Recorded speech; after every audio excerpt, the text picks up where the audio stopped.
sun's shining bright. There's an almost warm breeze blowing in from the south.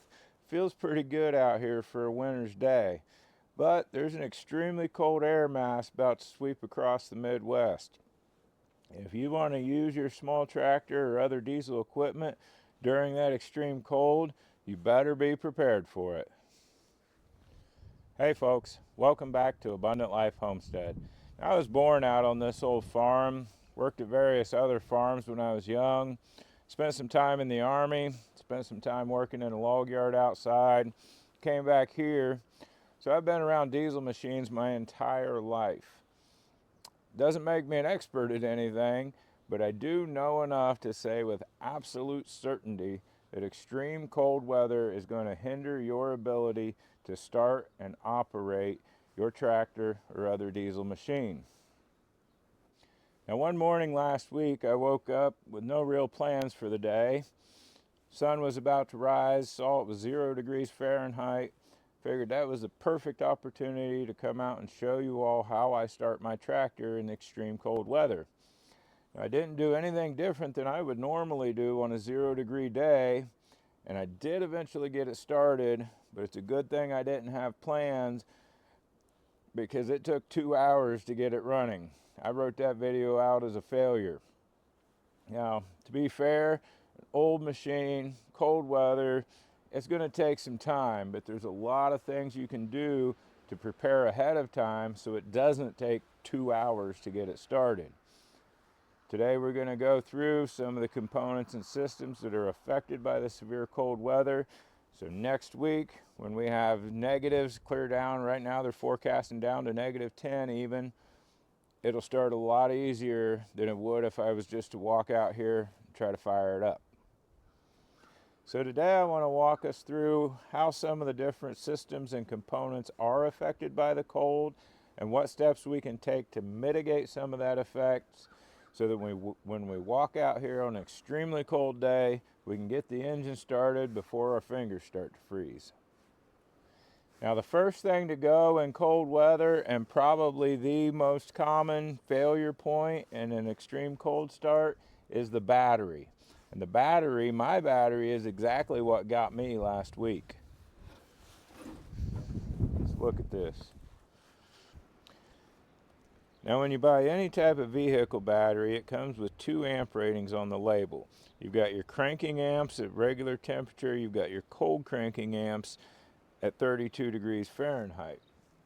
What they don't tell you, but should probably be implied, is the further you get below that freezing temperature, the faster your available current drops. This particular battery has 575 cranking amps and 450 cold cranking amps. Now, I've never had to worry about this battery until we get well below 0 degrees. But on that 0 degree morning last week, it failed me. You can see that here. 2%. And my battery froze last night. Alright, it's been about an hour and a half. I've been keeping an eye on that charger. Once it hit about 40%, things really started warming up. Went from 40 to 90% in just about 5 minutes. I didn't think it was cold enough out here to freeze the battery, but apparently it is. Now, in all fairness to this battery, I got it in March of 2018. It's getting a few years on it for a battery, and I can't guarantee that it was 100% charged before it froze because I didn't test it beforehand. So what can we do to keep our battery from getting too cold? Well, an easy solution is to buy a battery mat or battery blanket. These are usually plug-in devices that keep your battery warm. I've seen these in action. A lot of times it's the only thing you need. If you live in an area that consistently gets extreme cold weather, it's not a bad idea. They're probably more common there, but honestly, I don't think we get enough extreme cold days here to warrant buying and installing one. So without buying and installing a dedicated battery warmer, what other choices do we have? Well, most people are going to tell you put it on a trickle charger or a battery maintainer. Long ago and far away, I was taught not to do that. because as the battery inevitably gets too cold, the charger is going to keep adding more power to it, and then when the battery warms up, you're suddenly going to have an overcharged, maybe even dangerously overcharged battery. That might have been true of the trickle chargers 30 years ago, but now we have smart chargers that claim to discharge that extra power. In a video that I didn't bother putting together because it was pretty much a repeat of last week's video, I did come out the night before. I set my smart charger to a 2 amp maintaining cycle. So the next morning when it was 0 degrees, I came out at sunrise. It showed my battery had 100%. I'll show you that here. It's currently 0 degrees, feels like about -10, but this maintainer is showing at 100%. We're going to see if this tractor will start on nothing but helping the battery. Well, it turns out the battery still got too cold. I still failed to start that morning, and as the temperature got up to about 10 degrees, it overcharged, just like they always said it would. Now, to this charger's credit, it did discharge the extra voltage. Took it about 45 minutes, got down to 12.5 volts, and that's where it stayed throughout the day. Even 8 hours later, I come back to check, it was 12.5 volts. I still worry about that overcharge though, and what damage it might have done. I've recently lost power to my hour meter, and the halos around some of my switches quit working. Is that from the overcharge? I don't know. So I used the next few days for testing, and I figured out that anything above 10 degrees, my battery's pretty stable. It's fine for charging. Anything below 10 degrees Fahrenheit, it starts having some serious issues. So instead of putting it on the charger again in the evenings, if we're going to get below 10 degrees, my solution to keep my battery from getting too cold is going to be to take it in the house. And we'll bring it back out when we go to start it. Well, somebody pulled in with a pet emergency for me to take care of. That took some time. Seems that I've lost my sunshine and warm weather, but that's okay. Animal's going to be fine, and we're going to be moving on. So the next thing in the line that gets really affected by cold weather is your engine oil. As it gets colder, engine oil gets thicker, makes it harder for your engine to push through and to pump. Now, the most common solution to this is an oil pan heater, which is kind of like what it sounds. It's an electric heating element that goes in your oil pan, keeps your oil from freezing. Probably the most common type of wintertime heaters on diesel engines. If you see a truck or tractor that gets plugged in, most of the time they have an oil pan heater. Sometimes they have a heater that circulates the antifreeze, but most of them are going to be oil pan heaters. I installed one on my truck years ago, never really thought about it for this little tractor, until a viewer told me last week that they use a magnetic oil pan heater on theirs. Sounded like a great idea. Started looking into it. Our local Tractor Supply had some of the small ones. Almost ran into town and bought one, but I figured I better take some measurements. Well, it turns out even the smallest of these magnetic oil pan heaters is about 2 by 4 inches and 2.5 inches thick. So started crawling around the tractor. I can't put it on the bottom of the oil pan because the front drive shaft goes right up against the oil pan. I can't put it on the side of the oil pan, where I found pictures online, people putting them on the side of the oil pan on their B7100. I can't do that because of my loader and backhoe subframe only gives about an inch clearance from the oil pan. So I crawled all over this machine, and in fact there is not one single place where I have a flat 2-inch by 4-inch spot with 2.5-inch clearance that heater would do me any good. So that idea kind of got shot down. If you've got a 2-wheel drive version, or you don't have a loader on the front, look into one of these little magnetic heaters. They're about $45 at Tractor Supply, and I found them on Amazon for $5 or $6 more if you don't have a Tractor Supply nearby. So what's that leave me to do? Well, every oil, every type and grade of oil is going to act a little differently as it starts to get cold. Not usually such a big deal with gas vehicles. And for most of us, even for diesels, we just worry about putting in the grade that it says on the oil cap. But for some diesels, and probably for a lot of diesels, if you look in the operator's manual and whatnot, they will have recommendations for what oils to use at what temperatures. About a year and a half ago, when I filmed my fall time oil change on this tractor, I gave you this bit of information out of the book. So by the book, year round, you can use 10W30 oil in this engine just fine. Or in the summertime, you can use SAE30. In the fall and spring, using SAE20. And in the winter, using SAE10. Now, I used to switch back and forth between SAE30 for my summertime and SAE10 for my wintertime. I don't do that so much anymore. I still keep a 30 weight around in case we're going to have like a super hot summer, and I keep an SAE10 around in case we're going to have a super cold winter. But I've come to give the tractor the same treatment I do all my diesel trucks, and I run a Rotella 15W40 year round in this tractor in the average year, and that's. So with my most recent oil change this past fall, I still put 15W40 in it like I do any average year, and it would probably be okay, but with all the other issues I'm having with cold weather this year, I think that this general purpose SAE10 that I mentioned having is going to come in handy. Part of my preparations today is going to be to warm this engine up real good, drain out that 1540, fill it up with SAE10. It should be fine for the winter time. I don't necessarily want to run this in the summer, but I usually do a spring oil change. I'll put 1540 back in it then.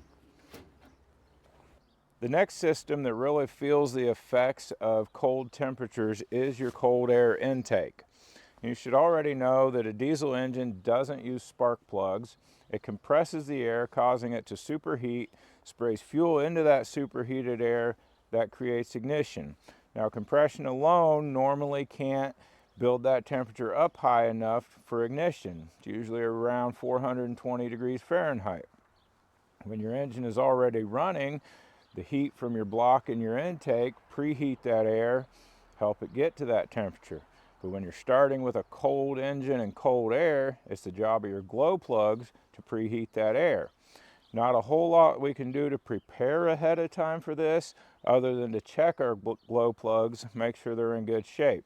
We're going to do that now. So knowing that my battery is probably shot, this might not go so well for me, but I'm going to show you how it's done.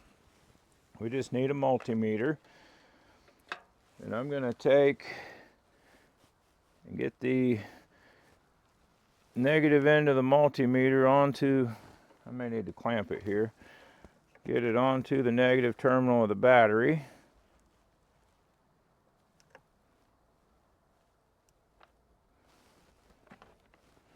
I'm going to turn it to 20 volts DC.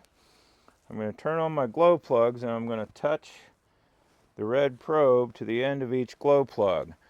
They are each right here, and the spaces in between your intake connected by a heavy gauge insulated wire. Just turn the glow plugs on. I touch the end. Yeah, I'm only showing about 9.6 volts on that one. Showing the same, 9.4, jumps around a little bit, 9.4 to 9.6. Same there, 9.4. And of course, I use a deep cycle battery for my tractor, so I'm never going to get the entire 12 volts when I'm sitting here holding this much, got this much current running going to these glow plugs. But check those out, make sure you're getting good voltage to each one. You'll be good to go.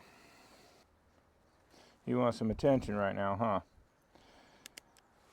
So what happens if your glow plugs don't put off enough heat to allow for ignition temperature?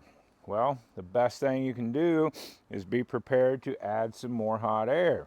You'll see me do this when I try to start my tractors. I use a heat gun directly into the air intake. More often than not, through years and years of Indiana winters, anytime I've ever tried to start my tractor in the wintertime in the super cold air, all I've ever had to do is put a heat gun on the air intake and I get the tractor fired right up. Didn't happen the other day, but we know I've got a lot of other problems. And don't set this heat gun too far away, because we're going to need it again here in a minute. And somebody's pulling in the driveway. All right, so the final system that gets affected by the extreme cold temperatures is our fuel system.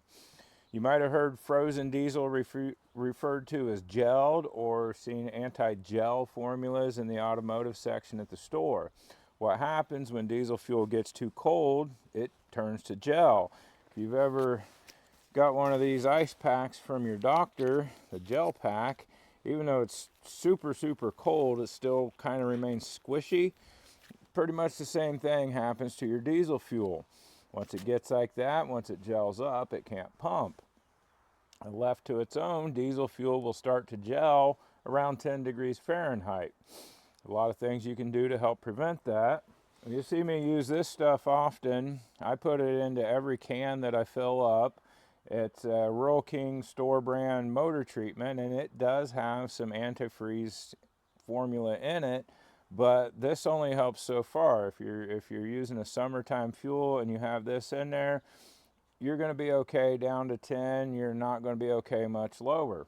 That's why at a lot of fuel stations, once you get late into fall, starting into winter, you'll see they show winterized fuel on the pump.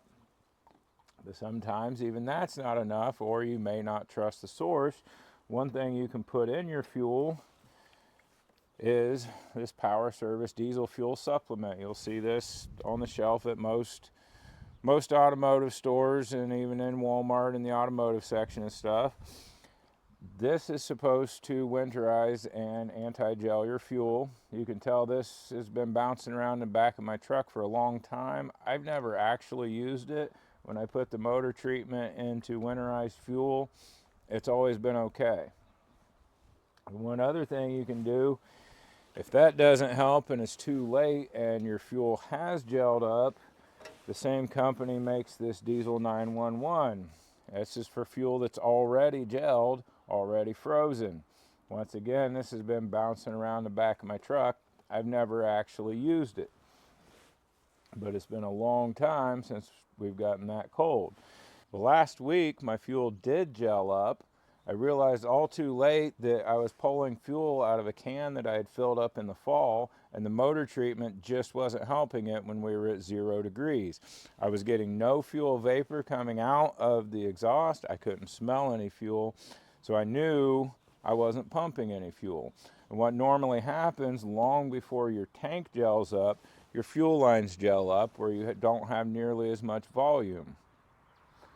So instead of grabbing for this stuff, because this will help ungel your tank, but it'll take a long time to get clear to your injectors, I grabbed the heat gun that I'd been using. And I'll show you that here. I'm going to heat up the fuel lines here a little bit, fuel pump. Make sure we don't have gelled up fuel in those injectors. What you want to do if you know your lines have gelled up, you take that heat gun. Here are your injectors, your fuel lines, and where they enter down here, that's your fuel pump.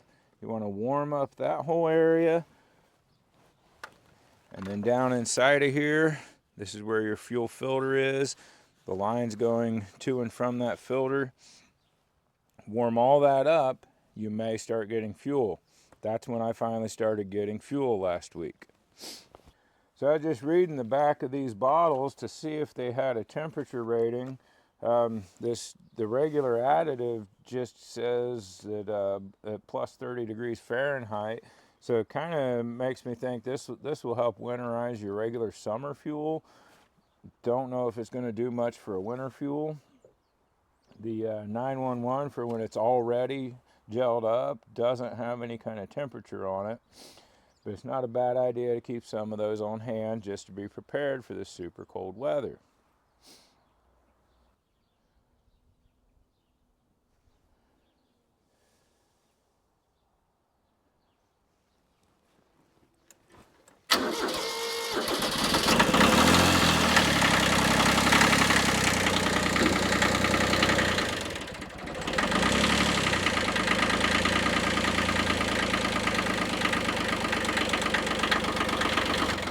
Well, that's all I've got for you on having your tractor prepared for this extreme cold Arctic air that's about to sweep across the country. By the time this posts, some of you are already feeling it. Some of you out east aren't going to feel it till about a day after I get it. I appreciate you watching today. Hope you learned something, found something interesting. If you did or if you didn't, leave me a comment below. Stay warm out there, stay safe. Until next time, keep on nourishing your dreams, cultivating your passion, embracing the beauty of God's creation. Hope you have a wonderful and blessed day. We'll see you again.